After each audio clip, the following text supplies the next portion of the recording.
Hey everybody, Kyle here from Mk.III Gunsmithing, and what we're looking at here is my latest project rifle. Some of you might recognize this as being a Ross rifle, and it is.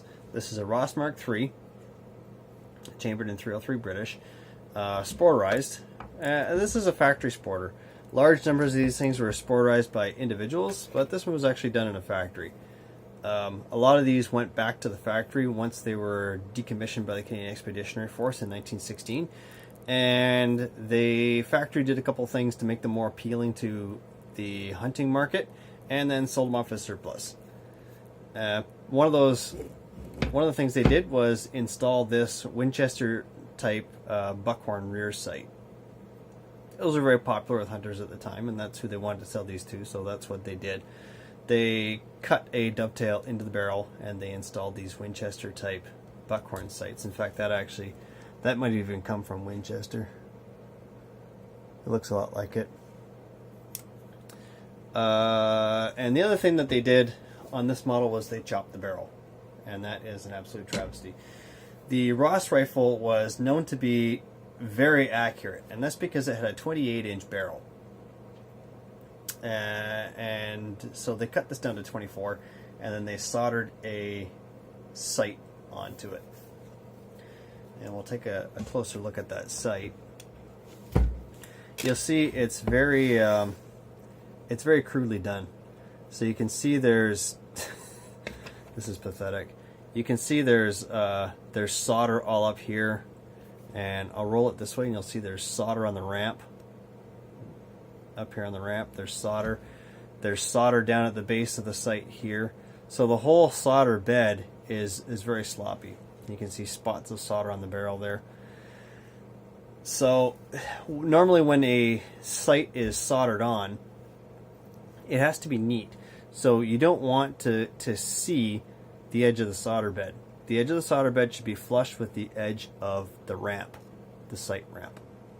And this has not been the case. This is very, very sloppy. You can see there's a lot of mess here too. Anyway, I'll do what I can here, but there's only so much the camera can do. But you'll see it's very yeah.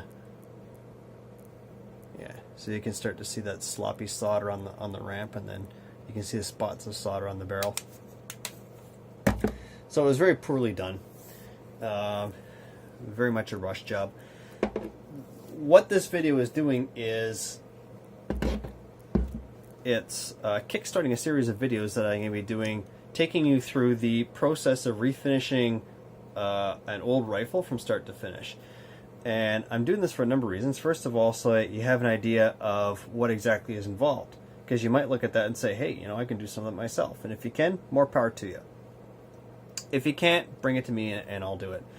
And the other reason is so that you understand why, when you take a rifle for refinished, rifle or a shotgun or whatever firearm, to a gunsmith to be refinished, you get a quote that seems to be very expensive, because it's a very time-consuming and very, very labor-intensive process. There's a lot of time and a lot of work that goes into doing this. So that being said, part of that is going to involve refinish. We'll start with what I'm going to do. I haven't even showed you the stock yet, but wait till you see that. We'll start with the barreled action. I have to strip the metal down and refinish it, because you'll see all this here. That looks like a glue. It's almost like an expanding foam. If you feel it, it kind of feels like a dried out sponge. And that's not going to come off without completely refinishing the barrel. So I'm going to have to sand down the barrel. And by the time I'm into it for that level of work, then I have to refinish it anyway. So I have to look at refinishing options. And one of those options is rebluing it. And bluing is a fantastic option too. I'm leaning more towards the Cerakote route. Cerakote is a ceramic-based firearm finish that is extremely durable, and it is very resistant to corrosion. It's probably the best firearm finish on the market. I'm leaning towards that because this is going to be a functional rifle. I can hear some people in the crowd saying, you're ruining the originality of it and it has to stay original. Well, take a look at that and tell me how you intend to keep that original. You can't really. So I have to strip it down. So it's going to be re-blued or it's going to be Cerakoted. Either way, it's not going to be original, number one. Number two, it's a Ross Mk.III, so the thing is only worth maybe $150 on the top end of things. So it's not like I'm destroying something that is valuable. It's not really valuable to begin with. So it might as well be nice looking and it might as well be functional. So that's that. Mechanically it is sound. The critical tolerances are still good. The critical gauging, it passed. And so it is still safe to be fired. It's just a little bit rough on the edges and it does need to be refinished. So that's the action. Straight pull bolt action. That's what the Ross was known for. And this is the stock. The stock is pretty well garbage. There's nothing really you can do functionally with that stock. There, you look in the barrel channel and you'll see the residue of that that foam or that glue that I was talking about. So this barrel was actually glued right into the stock, and I had to actually use quite a bit of force to get it out. When I took the barrel out, when I took the barrel action out of the stock, I had to use quite a bit of force to get it out. So, but the stock is made, it's homemade. To me, it looks like somebody just carved it out of a 2x4. The wood is very cheap. I think it's birch. And you'll see the inletting. Inletting is the contouring that's been done so that the barrel action sits in the stock, and you can see it's pretty crude.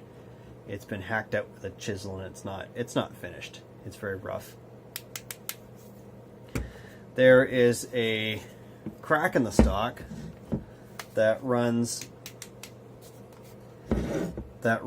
through and through, so you can kind of see it right there. That is a crack. And it runs all the way through the wrist of the stock, and it goes right into the it stops, I think, somewhere around there, right into the buttstock. So this wrist is completely cracked. So this stock is functionally no good. I am going to reuse it though. What I'm going to do is I'm going to use Bondo automotive fiberglass body filler, and I'm going to build this stock up to the shape that I want. In this case, I'm going to make it look like a Scottish deerstalker rifle. And if you're not sure what that is, you can stay tuned for subsequent videos and you'll see it. Or if you get impatient, you can just go to Google Images and punch in Scottish deerstalker rifle, and you'll see what I mean. And once I've finished the shape of the stock and I've formed it to the way I want it to look, then I'm going to use this as a template to copy out a custom hardwood stock out of probably black walnut or French walnut or something like that.